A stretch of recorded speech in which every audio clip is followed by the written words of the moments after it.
नमस्कार। आज हम बात करते हैं कि हम अपने बच्चों की रीडिंग स्पीड को कैसे बढ़ाएं। अगर हम अपने बच्चों की रीडिंग स्पीड को बढ़ा लें तो हम सेम टाइम में ज़्यादा रीड कर सकते हैं, ज़्यादा समझ सकते हैं और बचे हुए टाइम को कहीं और यूटिलाइज कर सकते हैं। रीडिंग स्लो होने का सबसे बड़ा कारण क्या होता है वो मैं आपको बताती हूँ। रीडिंग स्लो होने का सबसे बड़ा कारण सब वोकलाइजेशन है। अब आप सोचेंगे कि ये सब वोकलाइजेशन क्या होती है। सब वोकलाइजेशन मतलब जैसे मैं यहाँ स्क्रीन पर कुछ सेंटेंसेस दूंगी और आप उसे पढ़िएगा, ठीक है। आप उसे बोलकर पढ़िएगा और ये बताइएगा मुझे कि क्या ये सेंटेंसेस आपके माइंड में भी आ रहे हैं, मतलब कि आप इसे अपने दिमाग से भी पढ़ रहे हैं, अपनी आंखों से भी पढ़ रहे हैं और अपने मुंह से भी पढ़ रहे हैं। जब आप ऐसा करेंगे, इन सेंटेंसेस को पढ़ेंगे, तो आप ये देखेंगे कि जब आप बोलकर पढ़ रहे हैं तो आपकी स्पीड स्लो है और जब आप मन में पढ़ते हैं तो आपकी स्पीड फास्ट हो जाती है। कहने का मतलब ये है कि जो हमारा दिमाग है और हमारी आंखें हैं वो बहुत ही फास्ट काम करती हैं, लेकिन क्योंकि हमारे दिमाग और आंखों को अपने मुंह के साथ एडजस्ट करना होता है, अपने बोलने की स्पीड के साथ एडजस्ट करना होता है, इसलिए वो बोलने की वजह से स्लो काम करने लगती हैं। तो मेरे कहने का ये मतलब है कि अगर आप मन में पढ़ते हैं तो आप फास्ट पढ़ लेंगे और अगर आप बोलकर पढ़ते हैं तो आप स्लो पढ़ेंगे। अब बात आती है सब वोकलाइजेशन आया कहाँ से। जब हम छोटे थे तो हमें क्या पढ़ाया जाता है कि बेटा जोर जोर से पढ़ो। आज भी मैं अपने स्कूल में छोटे बच्चों को, जो हमारे play group, nursery, LKG, UKG के बच्चे हैं, उन्हें यही कहती हूँ कि हमें लाउड पढ़ना है, ठीक है। हमें जोर से बोल करके पढ़ना है, तेजी से बोलकर पढ़ना है। लेकिन ये उस लेवल की बात है। आफ्टर दिस सीनियर केजी या प्रेप क्लास के बाद जब धीरे धीरे बच्चा आगे की क्लासेस में जाता है तो हम ये प्रोसेस जो है सब वोकलाइजेशन का, इसको कम करते जाते हैं। ये उस लेवल पर बेस्ट है। लेकिन प्रेप क्लास के बाद या सीनियर केजी क्लास के बाद सब वोकलाइजेशन को धीरे धीरे कम करना होता है। जैसे जैसे सब वोकलाइजेशन कम होती जाएगी आपकी रीडिंग स्पीड बढ़ती जाएगी, ये आप नोटिस करिएगा।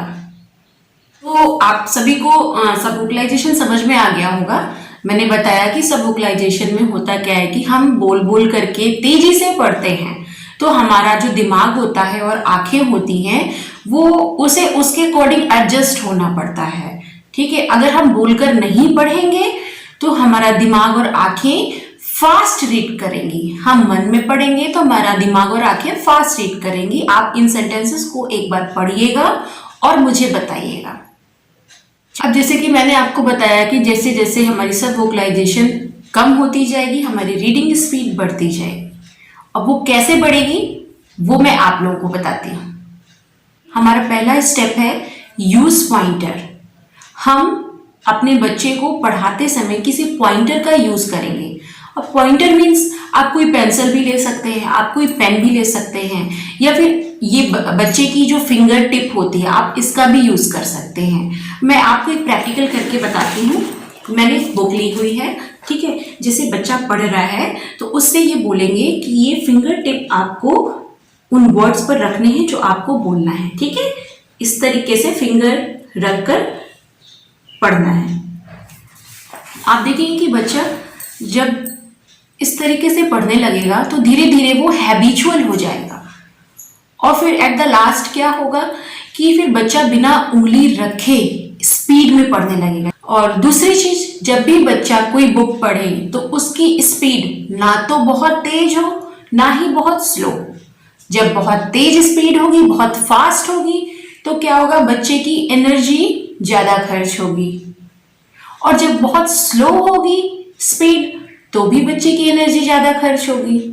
जब बच्चा फास्ट पढ़ेगा तो उससे क्या होगा, जो बोलते समय जो वर्ड्स निकलेंगे वो भी गलत हो सकते हैं। अब आपको बात समझ में आ गई। आपको अपने बच्चे को कंटिन्यूअसली बुक रीडिंग करानी है, रेगुलर बुक रीडिंग करानी है, ठीक है।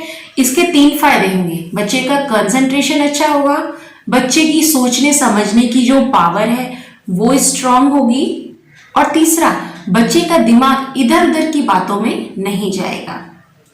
तो मैं आप लोगों से यही कहना चाहूंगी कि रेगुलर बेस पर आप अपने बच्चे का एक टाइम बना लें कि 10 मिनट्स मुझे बच्चे को बुक रीडिंग करानी ही करानी है। ठीक है, वो आप नर्सरी क्लास से करा सकते हो। नर्सरी क्लास में उनके लेवल का होगा ए फॉर एप्पल, छोटा आ से अनार।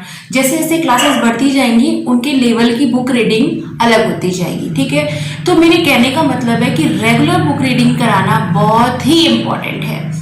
अगर बच्चा अभी से बुक रीडिंग नहीं करेगा तो आगे चल के उसे बुक रीडिंग में कोई इंटरेस्ट नहीं आने वाला है। इसलिए मेरा कहना यह है कि आप सभी अपने बच्चे को रेगुलर बुक रीडिंग की आदत जरूर डालिए। ये हैबिट आपके बच्चे के फ्यूचर के लिए बहुत ही बेनिफिशियल होगी। एक बात और, जब भी बच्चा बुक रीडिंग कर ले उसके बाद बच्चे को आपको ये बोलना है कि आपने जो भी पढ़ा बेटा उसको आप अपनी कॉपी में राइट करिए। जो भी आपने पढ़ा है, जो भी आपके माइंड में है पढ़ने के बाद, आप उसे लिखिए। इससे क्या होगा कि लिखते समय बच्चे की जो अंडरस्टैंडिंग पावर है, जो समझ है, जो सब्जेक्ट को, जो विषय को समझने की क्षमता है वो बढ़ती जाएगी, वो बहुत ही ज़्यादा डेवलप कर जाएगी।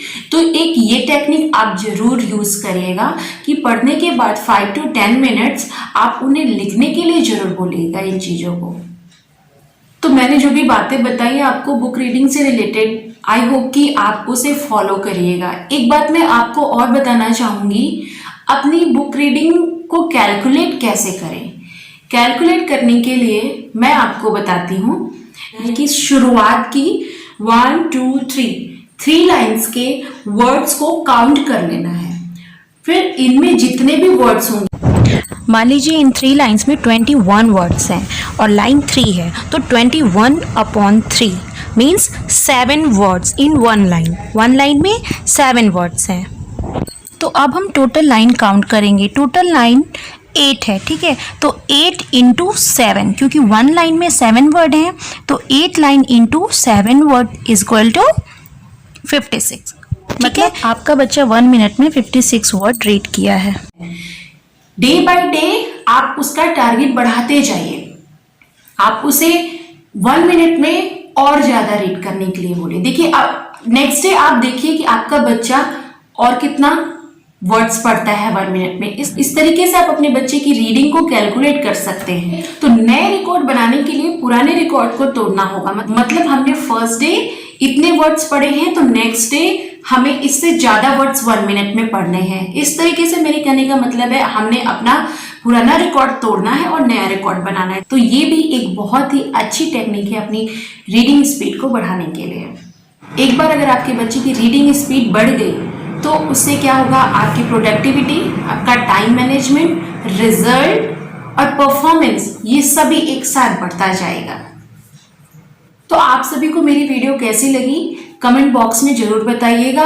और हाँ, दूसरों की हेल्प जरूर करिएगा मेरी वीडियो को शेयर करके, ताकि उन्हें भी पता चले कि हमें अपने बच्चे को रीडिंग कैसे करानी है। और अगर आपको मेरी वीडियो पसंद आई हो तो उसे लाइक करना ना भूलें। और अगर आपने मेरे चैनल को सब्सक्राइब ना किया हो तो प्लीज सब्सक्राइब करें। Thank you for watching.